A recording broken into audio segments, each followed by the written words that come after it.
কাঁচা লঙ্কার official YouTube চ্যানেলে সবাইকে জানাচ্ছি একটা ওয়ার্ম ওয়েলকাম। আশা করি আপনারা প্রত্যেকে খুব ভালো আছেন। কাঁচা লঙ্কাতে চলছে ঠাম্মা দিম্মার হেসেল। মনে আছে আগের সপ্তাহে শেয়ার করেছিলাম আপনাদের সাথে আমার ঠাকুমার একটা সুন্দর রেসিপি, সেটা হচ্ছে কাঁচা লঙ্কা আমসত্ত্বর পোলাও। পোলাওটা রান্না করতে করতে বলেছিলাম এই পোলাওটার সাথে কি দিয়ে খেলে খুব ভালো লাগে বলুন তো। আজকে সেই রেসিপিটাই শেয়ার করব। তবে আজকে ঠাকুমার নয়, আজকে দিদিমার রেসিপি অর্থাৎ আমার দিদার রেসিপি শেয়ার করব। আজকে বানাবো মাটনের হলুদ কালা ঝোল। এবার আমার দিদার গল্প একটু বলি। আমার দিদা অপূর্ব সুন্দর রান্না করতেন, তবে আমার দিদা যে রান্নাটা সব থেকে ভালো করতেন সেটা হচ্ছে মাটনের যে কোনো রেসিপি। তবে কোনোদিনও খুব একটা ফ্যান্সি রান্না কিন্তু করতেন না, ঘরোয়া রান্নাই করতেন, কিন্তু অপূর্ব মাটন রান্না করতেন। সেরকমই একটা রেসিপি হচ্ছে হলুদ কালা ঝোল। তবে এটা ঠিক ওই টেলটেলে ঝোলের মতো হবে না, একটু মাখামাখাই হয়। তবে খুব নামমাত্র উপকরণে এই রান্নাটা হয়, আর এটা কিন্তু পোলাওয়ের সাথে খেতে ভালোই লাগে। তাহলে চলুন দেখাই মাটনের হলুদ কালা ঝোল বানানোর জন্য কি কি উপকরণ লাগছে। প্রথমেই যেটা লাগছে সেটা হচ্ছে মাটন। আমি এখানে 500 মাটন নিয়েছি। 500 মাটনের অনুপাতে সবকটা উপকরণ আমি দেখাচ্ছি। আমি এখানে দুটো আলু, যেটাকে ডুমো করে কেটে নিয়েছি। এখানে আমার লাগছে দুটো পেঁয়াজ, পেঁয়াজটাকে লম্বা করে কেটে নিয়েছি। এবার বাকি উপকরণগুলো একটু দেখাই। হলুদ কালা ঝোল এই নামটার কারণই হচ্ছে হলুদ ঝোল। এবার হলুদ গুঁড়ো দিয়ে আপনারা করতে পারেন, তবে যদি পুরনো পদ্ধতিতে করতে চান বা আমার দিদা যেভাবে বানাতেন সেভাবে করতে চান তাহলে লাগবে কাঁচা হলুদ। এখানে 3 টেবিল স্পুন মতন কাঁচা হলুদ আছে। এখানে 1 টেবিল স্পুন মতো রসুন বাটা আছে, 2 টিস্পুন মতন আদা বাটা আছে। এখানে আছে 1 tablespoon Kashmiri red chilli paste. Kashmiri red chilli পাউডারও ব্যবহার করতে পারেন, কিন্তু বাড়িতে যদি শুকনো লঙ্কা না কাশ্মীরি লঙ্কা থাকে, যেটাতে ঝাল হয় না, ভালো রং হয়, সেটাকে একটুখানি গরম জলে ভিজিয়ে নিয়ে বেটে নিলেই হবে। দুটো তেজপাতা লাগছে, 1 টিস্পুন কাঁচা লঙ্কা বাটা লাগছে, একটা গোটা রসুন নিয়েছি, স্বাদ মতন নুন নিয়েছি, স্বাদ মতন চিনি নিয়েছি, 4টে চেরা কাঁচা লঙ্কা নিয়েছি, আর এখানে নিয়েছি 1 টেবিল স্পুন মতো গরম মশলার গুঁড়ো। আমাদের মোটামুটি একটাই উপকরণ লাগছে। খুব ভালো করে খেয়াল করে দেখবেন কোনো রকম গুঁড়ো মশলা কিন্তু ব্যবহার করিনি। ধনে গুঁড়ো, জিরে গুঁড়ো, লঙ্কার গুঁড়ো, কোনো রকম গুঁড়ো মশলা নেই, শুধুমাত্র গরম মশলার গুঁড়োটা আছে। রান্নাটা খুব সিম্পল, খুব কম উপকরণে হয়ে যায়, কিন্তু খুব ভালো খেতে হয়। এবার রান্নাটা আমরা কিসে করব, মানে কি তেলে না ঘিতে, সেই প্রশ্নটাও আসতে পারে। আমরা সর্ষের তেল ব্যবহার করব, সাথে একটু ঘিও ব্যবহার করব। তাহলে এবার রান্নাটা শুরু করি। আমি একটা প্রেসার কুকার নিয়ে নিয়েছি। আমি কিন্তু পুরো রান্নাটাই প্রেসার কুকারে করব। প্রেসার কুকারে প্রথমেই আমি 2 to 3 টেবিল স্পুন মতো সর্ষের তেল দিয়ে দিলাম। তেলটা গরম হলে আমরা আলুগুলো একটু ভেজে নেব। এই আলুটাতে আমি হলুদ বা নুন কিচ্ছু দিচ্ছি না, জাস্ট ভেজে একটু তুলে রাখবো।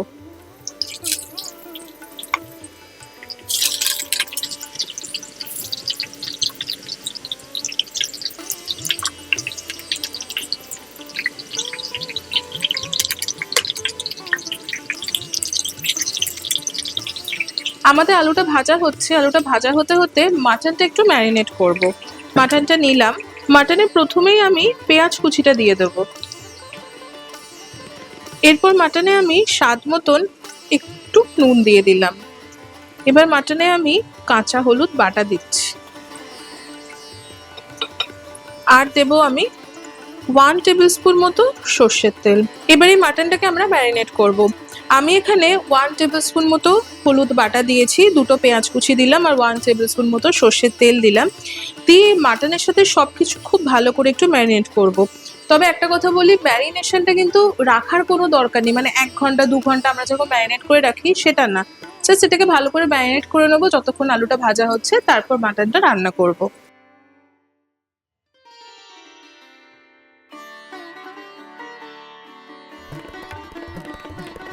পুরোনো দিনের মানুষরা কিন্তু খুব ফ্যান্সি রান্না করতেন না, বা এই নানা ধরনের যে রান্না যেগুলো আমরা আজকালকার এক্সপেরিমেন্টাল ডিশ যেগুলো বলি সেরকম কিন্তু করতেন না। ওনাদের রান্নার পদ্ধতি বরাবরই খুব সহজ, সিম্পল, যেটা আমরা আজকাল আর ট্রাই করি না। তবে এই সহজ রান্নাগুলো খেতে কিন্তু খুব ভালো হয়। মাটনটা ভালো করে ম্যারিনেট করে নিয়েছি। এবার আলুটা ভাজা হয়ে গেলে তুলে নেবো, দিয়ে বাকি রান্নাটা করব। আলুটা আমাদের আরেকটু ভাজা হবে, তার মাঝখানে একটা মশলা বানিয়ে রাখি। এবার আমরা একটা মশলা বানাবো। তার জন্য একটা মিক্সিং বাউল নিয়েছি। মিক্সিং বাউলে প্রথমেই আমি এই যে বাকি হলুদ, মানে কাঁচা হলুদ বাটা যেটা আছে সেটা দিয়ে দিলাম। এবারেতে আমি কাঁচা লঙ্কা বাটা দিয়ে দিলাম। এবার আদা বাটা দিলাম, দিলাম রসুন বাটা। এইবার এই মশলাটাকে একটু ভালো করে মিশিয়ে রাখছি। এই মশলাটা মিশিয়ে রাখলে হাতের কাছে রান্নাটা করতে সুবিধা হয়। তবে মশলাটা মেশাতে মেশাতে একটা প্রশ্ন করতে আপনাদের ইচ্ছা হলো, আমাকে যদি কেউ কখনো জিজ্ঞাসা করে আমি দিদার হাতের কি খেতে ভালোবাসি, আমি চোখ বন্ধ করে বলবো মাটন। আপনারা আপনাদের দিদার হাতের কি রান্না খেতে ভালোবাসেন কমেন্ট করে একটু জানাবেন তো। আমারও তো জানতে ইচ্ছা করে যে আপনারা কি খেতে ভালোবাসেন। আমার গল্প তো আপনারা শুনছেনই, আপনারাও কমেন্ট করে জানাবেন ঠাকুমা বা দিদিমা সবার হাতেরই কি খেতে আপনারা বেশি ভালোবাসেন। মশলাটা ভালো করে মিশে গেছে। এবার এই মশলাটাতে খুব অল্প একটু জল দিলাম, একদম অল্প দিয়ে আবার একটু মিশিয়ে নিয়ে মশলাটা আমি রেখে দেবো। এইদিকে দেখুন আলুগুলো কিন্তু ভাজা হয়ে গেছে। এবার ভাজা আলুটা আমি তুলে রাখছি। এবার আমরা বাকি রান্নাটা করব। তবে আমি এখানে না একটু 1 টেবিল স্পুন মতন ঘি দেব।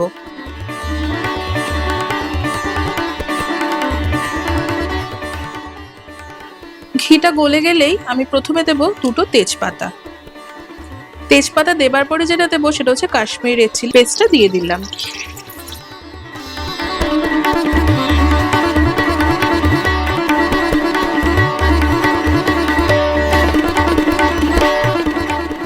ভালো করে একটু মিশিয়ে নিয়েই আমি ওই যে মশলাটার পেস্টটা বানিয়ে রাখলাম ওটা দিয়ে দেবো।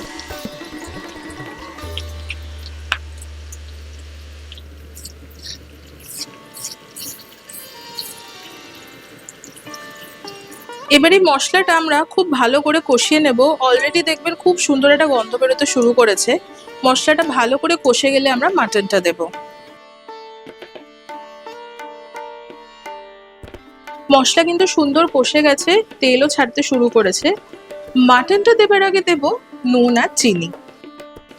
দিয়ে দিলাম আমি স্বাদ মতন চিনি, আর দিয়ে দিলাম আমি স্বাদ মতন নুন। নুন আর চিনিটা দিয়ে একটু ভালো করে মিশিয়ে নিয়ে কিন্তু মাটনটা দিয়ে দেবো। এবার নুন আর চিনির ব্যাপারটা একটু বলে দিই। মিষ্টিটা মাটনে অনেকে ভালোবাসেন, অনেকে একদম ভালোবাসেন না। এবার আপনারা যদি মিষ্টিটা খুব বেশি ভালোবাসেন মিষ্টি ব্যবহার করবেন, মানে চিনি ব্যবহার করবেন। যদি মনে করেন যে চিনি ব্যবহার করবেন না, কোনো অসুবিধা নেই, চিনিটা স্কিপ করে যাবেন। আর নুনটা কিন্তু অবশ্যই বুঝে দেবেন, তার কারণ হচ্ছে আমরা মাটনটা যখন ম্যারিনেট করেছিলাম একটু নুন দিয়েছিলাম, বাকি আমরা কিন্তু আলু ভাজার সময় নুন দিইনি, তো নুনটা বুঝে দেবেন। এবার মাটনটা দেবার পালা।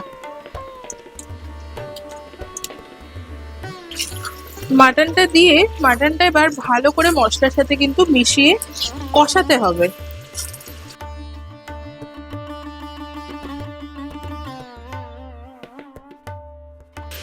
যখনই কোনো মাংস রান্না করবেন, মাংসতে আপনি কি মশলা দিচ্ছেন সেটা অতটা ফ্যাক্টর করে না, যদি না মাংসটা খুব ভালো করে কষানো না হয়। মাংস কেন, যে কোনো রান্নাতে। তাই জন্য যখনই মাংস রান্না করবেন বা যে কোনো একটু ভালো কিছু রান্না করবেন, হাতে সময় নিয়ে কিন্তু কষাতেই হবে। এই মাটনটা কিন্তু আমি মোটামুটি 30 মিনিট মতো কষাবো। এবার আমি এতে ভেজে রাখা আলুগুলো দিয়ে দিলাম।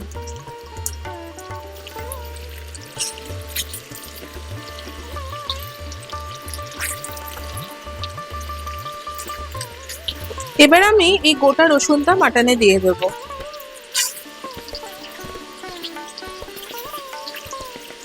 এই গোটা রসুনটা দিয়ে এবার কিন্তু জল ছাড়াই মাটনটা আমি মোটামুটি লো টু মিডিয়াম ফ্লেমে 30 মিনিট মতন কষাবো। পেঁয়াজ থেকে তো একটা রস বেরোবেই, আর মাটনের নিজস্ব একটা রস আছে, তাতেই কিন্তু বেশ অনেকটা কষে যাবে। তারপর আমরা জল দেব। আজকে মাটন রান্না করতে করতে আমি আমার মায়ের সাথে একটু পুরোনো দিনের আলোচনা করছিলাম। মা তখন আমাকে বলছিল, তো দিদা ছোটবেলা থেকেই আমরা যখন বড় হচ্ছি দেখতাম গোটা রসুন দিচ্ছে মাটনে, সেই খেয়েই আমরা বড় হয়েছি। আমিও তাই করি, দিদার রান্না করছি সাথে আলু। এবার অনেকেই আলু খেতে ভালোবাসে না, তারা মাংসতেও আলু খায় না, তারা কি করে খায় মাংসটা আমি জানি না। আপনারা কি মাংসতে আলু খেতে ভালোবাসেন আর গোটা রসুনও? সেটাও কিন্তু কমেন্ট করে অবশ্যই জানাবেন। মোটামুটি আধ ঘন্টা হয়ে গেছে মাটনটা আমরা কষাচ্ছি, এত সুন্দর গন্ধ বেরিয়েছে। আর ভালো করে খেয়াল করলে দেখবেন যে তেলও কিন্তু ছাড়তে শুরু করেছে।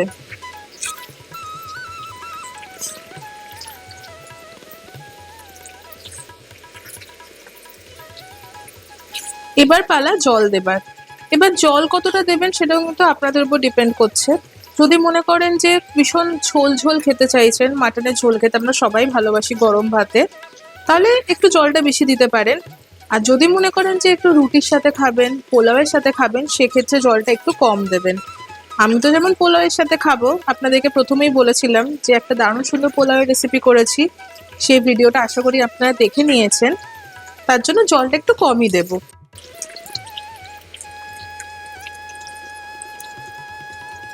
আমি 1 কাপ মতো জল দিয়েছি, এর থেকে বেশি জল আমি দেব না।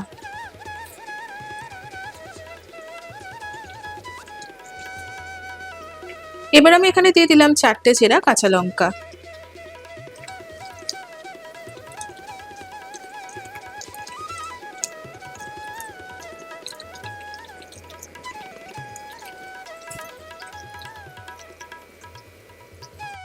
যেহেতু গরম জল দিয়েছি, ঝোলটা সঙ্গে সঙ্গে ফুটে এসেছে। এবার আমি প্রেসার কুক করব, মানে সিটি বা হুইসেল যেটাই আপনারা বলেন। এবার কটা সিটি বা হুইসেল পড়বে সেটা কিন্তু ডিপেন্ড করছে মাংসের কোয়ালিটির উপর, আর মাংসটা আপনি কতক্ষণ কষিয়েছেন। প্রথমত আমার মাংসের এই কোয়ালিটিটা খুব ভালো, আজকে সকালে একদম বাজারে ফ্রেশ মাংস আনা। মাংস ফ্রিজে ঢুকলে কিন্তু মাটন সেদ্ধ হতে সময় লাগে, আর আমি মাটনটা বেশ অনেকক্ষণ 30-40 মিনিট মতো কষিয়েছি। সেক্ষেত্রে আমার ধারণা 3টে থেকে 4টে সিটি বা হুইসেল পড়লে কিন্তু আমার মাটনটা সুন্দর সেদ্ধ হয়ে যাবে। টাইমটা একটু বাঁচানোর জন্য আমি ইন্ডাকশন থেকে গ্যাসে শিফট করে নিয়েছি প্রেসার কুকারটা।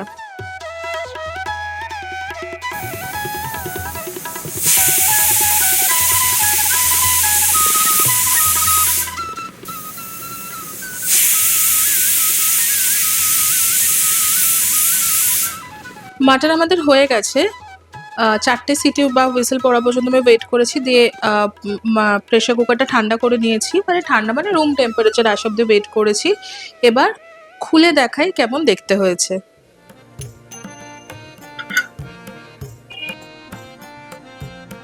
এবার আমি ওপর থেকে একটু গরম মশলার গুঁড়ো ছড়িয়ে দিলাম, ব্যাস আমাদের মাটন কিন্তু একদম তৈরি।